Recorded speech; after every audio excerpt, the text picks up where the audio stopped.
Alright, so I want to go over a poll that I just had on my YouTube channel. The poll hasn't been up long, but I think it's already kind of telling. So the question is, amid the news that Microsoft is eyeing WB Games for purchase and therefore would own Rocksteady and WB Games and the new Batman game and make them exclusive to Xbox. If it were announced that the new Batman game called Gotham Knights is an Xbox Series X exclusive, would you buy it? So 29% of voters say that they would buy the Series X just for Batman. 20%, or a fifth of users, say they were just already planning on buying the Series X regardless of the news, and 23% say they have to think about it, and 28% say defiantly no, they just would not buy the game and would never play it. Now, this is only after 100 votes, which is a small sample size. I just posted it like 10 minutes ago. But is it just me, or are you guys kind of like bullshitting? Come on. I don't believe this at all. Like, no way. 28% of you've been following my channel and my shenanigans for years, and you're subscribed to my channel, and you are saying that after all of this time, you wouldn't spend,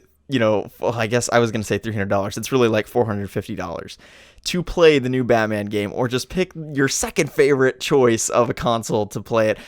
I just don't believe you guys. I'm going to be honest. I call BS. I mean, if you've been following my videos for years, and surely you're excited for the new Batman game, and when you see that CGI trailer with the Court of Owls and Talon and Batgirl and Nightwing, and it's called Gotham Knights, you're gonna fucking lose it, and I do not believe you. Your hatred of the Xbox is going to dissipate by the wayside as soon as you see the trailer. Bro, I know you guys are BSing. The main way I know is because every time the game is not revealed at an event, people say, I'm giving up after this, or like, I don't care about the new Batman game. If it's not at E3 2018, if it's not at E3 2017, I'm never looking at it again. I'm never buying the Batman game. I'm giving up on W Montreal, blah, blah, blah. And I feel like I've probably even thought things like that. I mean, especially if I'm really pissed or something. But yet, you all are still here. And in fact, my videos are getting more views than ever before because there's more interest than ever before in the new Batman game. So the same people as before were watching and are still watching. And I'm having this whole surge of new people that are now interested in the new Batman game as well in terms of views. So my observation is the exact opposite of what this poll is suggesting. This poll is suggesting that Microsoft buying the new Batman game and making it exclusive is going to diminish its reach. But what I'm seeing is that the reach and interest in the game is naturally increasing month over month up into the reveal on August 22nd. Now, as I kind of discussed in my last video, one thing Sony does so well is they have such phenomenal games on their console that you feel like you have to buy the PlayStation 4. I mean, in this console gen alone, you're talking about The Last of Us 2, which was the biggest release of this console gen, and then Spider-Man PS4 was also a ginormous release.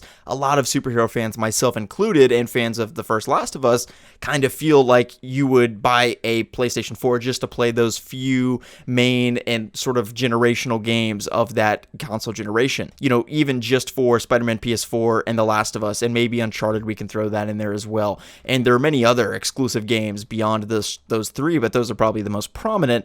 And I think that being PlayStation exclusives make you feel like you kind of have to buy a PlayStation whether you like it or not. That is not really the case with Xbox. Their exclusives are much, much weaker, and as a result of that, you don't really feel that inclination of like, I have to buy an Xbox. Even if it's not my main console, I'm still not going to buy it because there's no reason to from where I'm sitting. The Xbox One was actually my first console in this new generation because I was still into competitive Call of Duty, and competitive Call of Duty and exclusive Call of Duty DLC was exclusive to the Xbox One. So that was the first console that I bought. I bought it with the Kinect camera for like $500. I really got gypped on that. The Xbox One was just a huge disaster, and I think that they did have more exclusives back at the beginning of this most recent gen in 2013, and the Xbox One was just such a big failure that it kind of set them back a little bit. And while Xbox was receding and falling further behind in the console war, PlayStation was surging, and PS4 absolutely dominated the console generation. And considering all that, it's just blatantly obvious to me that Microsoft will buy WB Games, and that's why it's important to start thinking realistically about these things before you pre-order in full the PS5 if you're a big Batman fan and you can only afford one console, or do anything crazy like that. I think it is very important to consider how realistic this actually is. And the trouble is, when you consider the market capitalization and other ROI benefits and potential between all of these companies that are considering WB Games, which are Activision, EA, Take-Two, and now Microsoft. Those are four companies, and Microsoft is by far and away the most well-positioned to have the free cash to spend and purchase this because their market capitalization is many, many hundreds of times larger than Take-Two and EA and these other companies. As a result of that, buying WB Games, and let's assume that they buy it and it goes bankrupt, that's $4 billion out of $1.4 trillion that Microsoft has. They wouldn't even notice. Contrarily, Take-Two has a $15 billion market capitalization rate, meaning that they'd have to sell off a bunch of assets to get the $5 billion in cash.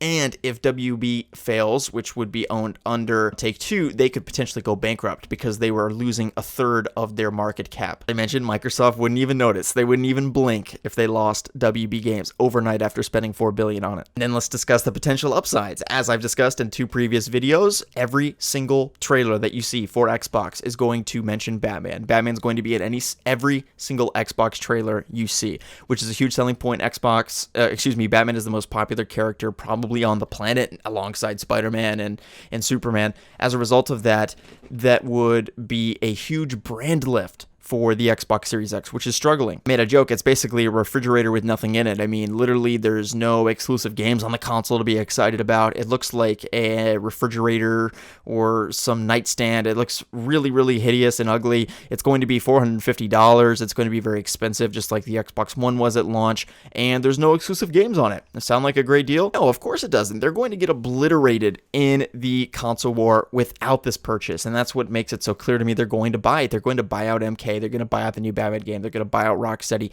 They're going to buy the entire WB catalog, and that also makes the Lego games, most of the Lego games, exclusive to Xbox as well. So I think that there's a chance that some of those games that they purchase will not be exclusive, but the overwhelming majority, and certainly the new Batman game and the new Suicide Squad game, would be console exclusives to the Xbox. And as I said, I mean, they have no choice but to buy WB games. If they don't buy it, I can't even imagine that. And it's really their only chance to compete in this console war between the Xbox Series X and the PS5, and the PS5 is already bounds and leaps ahead. It's vastly outperforming the Xbox Series X in every metric because there's nothing to get excited about with the Series X at this point. I mean, even just this November, they're launching with Miles Morales. They're also having other games in the backlog like Ratchet & Clank from Insomniac. That's 2 games just from Insomniac. We haven't even talked about Naughty Dog, which is probably the hottest game studio on the planet right now. And we also haven't talked about Ghost of Tsushima, which is going to be on the PS5, and it's going to look absolutely incredible. And what are the Xbox Series X launch titles again?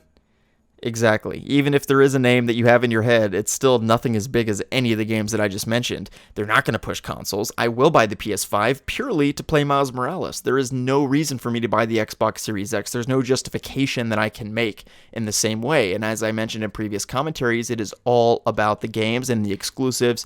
That is what the industry cares about these days, not the specs. Yeah, I'm sorry. I don't believe you guys. I'm calling bullshit. I do not believe that you all will boycott the new Batman game because it is sold to Xbox as an exclusive. I think that you guys would all be the first in line right along with me at the midnight premiere to buy the new game. You'd even get like the Xbox exclusive edition for like $800 that's just for the new Batman game like they had with the Arkham Knight and PS4. And that's what's kind of weird about this is that they previously had a deal with PS4, but as I said, Xbox is going to pony up the money to save the Series X as a console because otherwise it has nothing going for it. And then the interesting thing is how many copies of this new Batman game is sold as an exclusive on Xbox, because I think that the PS5 is still going to outsell Xbox Series X. I think that Series X has a chance at recovering if they get this exclusive Batman game. I certainly would buy an Xbox Series X to answer my own poll.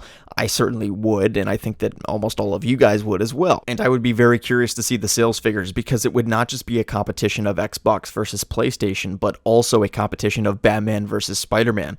One thing that kind of triggered me low-key is when I learned that Spider-Man PS4, which was only released on one console, outsold Batman Arkham Knight on all 3. Now, of course, Batman Arkham Knight sold almost nothing on PC because the game was a broken piece of trash and they had to refund everybody. And once you refund someone, those sales don't count. So, but still, between PlayStation and Xbox One, I personally played Batman Arkham Knight on Xbox One. That was my main console at the time. Either way, it was amazing to me to learn that Spider-Man PS4 outsold Batman Arkham Knight. It's outsold Batman Arkham City and Batman Arkham Asylum. Now, the game came out several years later, and there were a lot of things going against Arkham Knight as well.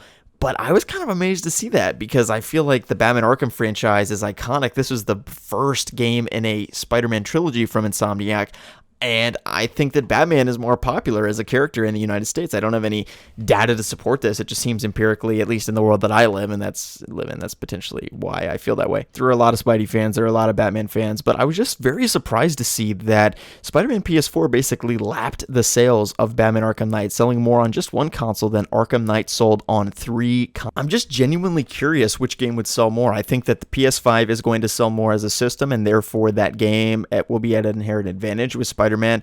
I think there's no way Miles Morales outsells a new Batman game on Xbox Series X exclusively. I don't think it outsells even a Rocksteady game. Now, this Suicide Squad game from Rocksteady is not going to have the same mass market appeal as a Spider-Man game, so I think that Spider-Man most assuredly will outsell a Suicide Squad game, even though it is from Rocksteady.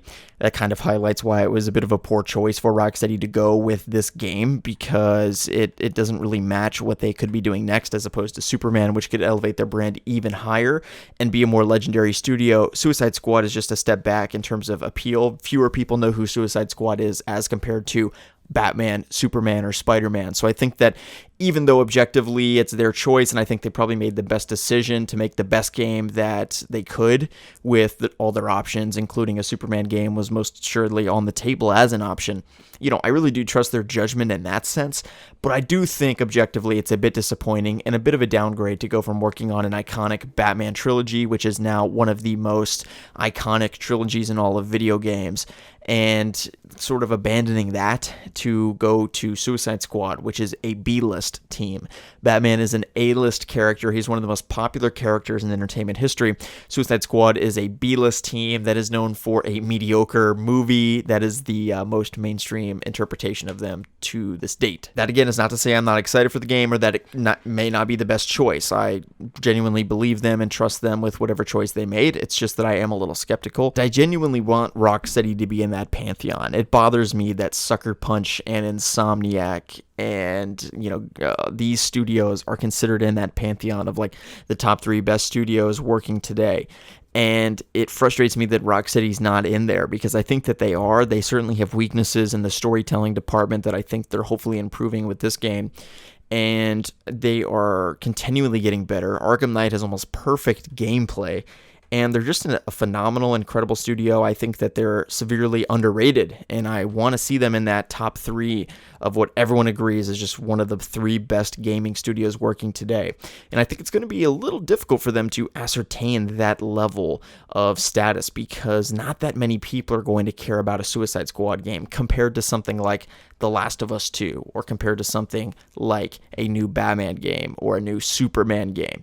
There are certainly a lot of characters they could have done. Suicide Squad is not a great way to elevate their brand, because an iconic game studio is not going to work on something unless it is truly iconic. They're not going to work on a C-list character. Insomniac is doing Spider-Man and not, let's say, some other game for a reason. They're doing Spider-Man because they would only agree to do Spider-Man, and that's just how they're known. And I almost wish that Rocksteady were in this place where they're like, we're above Suicide Squad, and we're insulted that you even think we would do a game that low level with such lame characters, when we could, be transforming the way the world sees Superman and make one of the most iconic video games of all time. There's also this concept in gymnastics, which is that you have a highest possible score. So if you perform a vault or a trick that is particularly easy to do, you can't get just a straight 10 by doing something that's really easy. The highest score you can get with that particular skill is like a 9.2 or what have you. And I think that the same thing is with the Suicide Squad game. Even if it's a perfect Suicide Squad game, it can't be like a 10 out of 10, because it's still a Suicide Squad game. Like, how good can it really be? How impactful and moving and insightful can it really be? It's possible. I'm not saying you can't do it. I'm just saying that Superman has much more importance to people. He has much more resonance to people, and he's much more iconic and famous. And I think that would have probably been a better direction for them to go, even if it extended the game by 2 years. But, hey, what do I know? I'm just a commentator sitting behind this mic and talking into it, and they are the ones making the games. So I, trust their judgment. I think that they've proven to us that they're a phenomenal studio, and I can't really be too critical, certainly before we've seen a trailer. So I'm really looking forward to that. I'm looking forward to the new Batman game reveal. And then just also thinking about it, we have the Avengers game coming out in September. We also have Miles Morales, Spider-Man. So we have 2 AAA Marvel games coming out at the end of this year, and then a new Batman game reveal next month and a potentially new Batman game reveal or release in November. That would be crazy if those leaks are accurate and we are getting the new game in November. I would just lose it. I mean, we're playing an Avengers game for a couple months, and then we're playing Batman for a month, and then we're playing Miles, and then we're getting it after Miles. We're getting into DLC time for the new Batman game. It would just be crazy. I mean, I would fucking lose it if it really is true that the new Batman game comes out in November. And I'm just so ecstatic. I think more realistically, it's going to be Q1 of next year, but I would be absolutely thrilled. So I look forward to, sort of waiting for that. So I just wanted to give a quick shout out to my elite members. That is Best Detective 94, who just joined the other day, Michael Knight, Gotham Knights 42, and Chris Moore. Thank you guys for being elite members of the channel. For only $5 a month, you can get bonus exclusive videos every single Sunday. And our first video is coming up this Sunday. Can't wait to see you guys in the comment section of that video. Be sure to join the membership program before that video comes out on Sunday. It is only, once again, $5 a month for that middle tier. Also, you get exclusive badges and emojis to use in my YouTube chat and my live streams. My next Arkham live stream is on Sunday, so be sure to subscribe to the channel and ring the bell so you never miss a video. Okay, guys, my name is Slickmoth. We'll see you in the next one. Peace out. Also, be sure to give the video a thumbs up if you enjoyed.